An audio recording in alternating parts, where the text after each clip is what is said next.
नमस्कार, स्वागत आहे तुमचं दिशाच रेसिपीमध्ये। आज आपण इथं कैरीचं आंबट गोड तिखट असं लोणचं करणार आहे। अगदी साधी आणि सोपी रेसिपी आहे। एकदा ही रेसिपी तुम्ही नक्की करून बघा।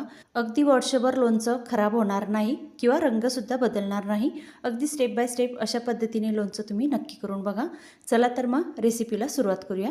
सगळ्यात अगोदर आपल्याला कैऱ्या स्वच्छ धुवून घ्यायच्या, पुसून घ्यायच्या आणि कट करून घ्यायच्या आहे आणि 2 तासासाठी सुकत ठेवायचे आहे। नंतर इथं 100 ग्रॅम धने, 100 ग्रॅम शोप आणि 100 ग्रॅम मोहरी डाळ घ्यायची आणि काही खडे मसाले घेतलेले आहे। चवीनुसार मीठ घ्यायचं आहे।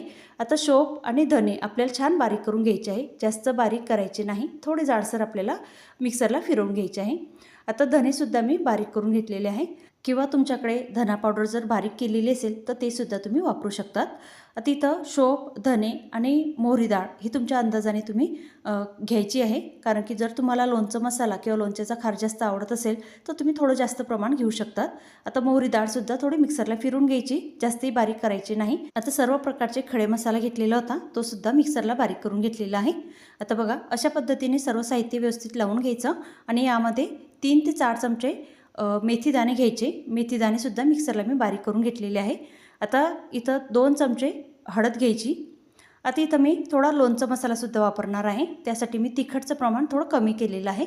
तर इथं 5 ते 6 चमचे मी तिखटसुद्धा घेतलेलं आहे। आता सर्व साहित्य व्यवस्थित ठेवलेलं आहे ताटामध्ये। तर त्यामध्ये काय करायचं, तेल टाकायचं आहे। आता तेल आपल्याला कडकडीत गरम करून घ्यायचं आहे।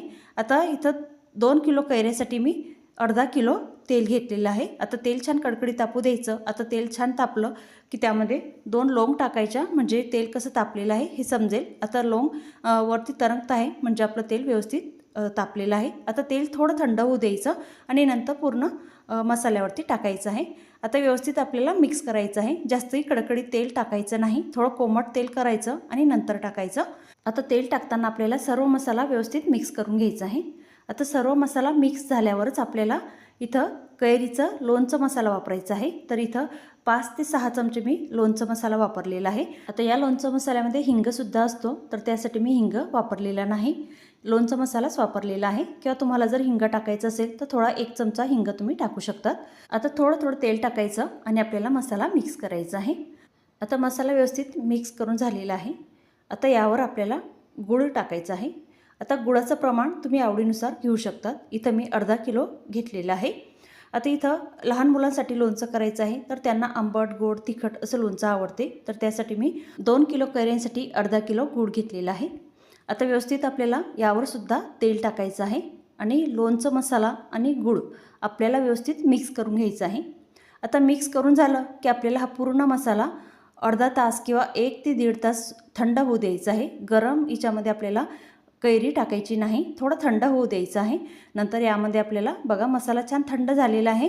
आता यामध्ये कैरीच्या फोडी टाकायच्या आहे। आता कैरीच्या फोडी आणि लोणचं मसाला आपल्याला व्यवस्थित मिक्स करून घ्यायचं आहे। आता इथं मसाला पूर्ण कैरीच्या फोडीला लागला पाहिजे, अशा पद्धतीने आपल्याला लावून घ्यायचं आहे। आणि एका मोठ्या स्टीलच्या भांड्यामध्ये आपल्याला हे लोणचं भरून ठेवायचं आहे, किंवा तुम्ही चिनीची बरणी किंवा काचेच्या बरणीमध्ये सुद्धा लगेच भरू शकतात।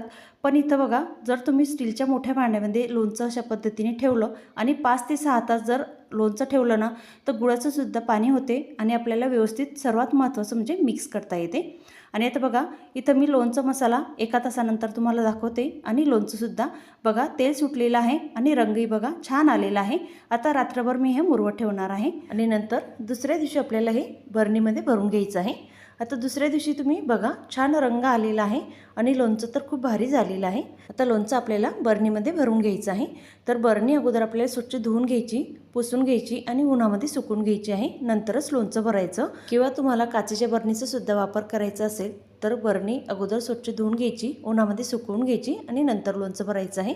आता छान चमचमीत टेस्टी आंबट गोड तिखट असं वर्षभर टिकणारं लोणचं तयार झालेलं आहे। अगदी साधी आणि सोपी रेसिपी आहे। एकदा ही रेसिपी तुम्ही नक्की करून बघा आणि रेसिपी आवडली असेल तर लाईक, शेअर, सबस्क्राईब करा। धन्यवाद।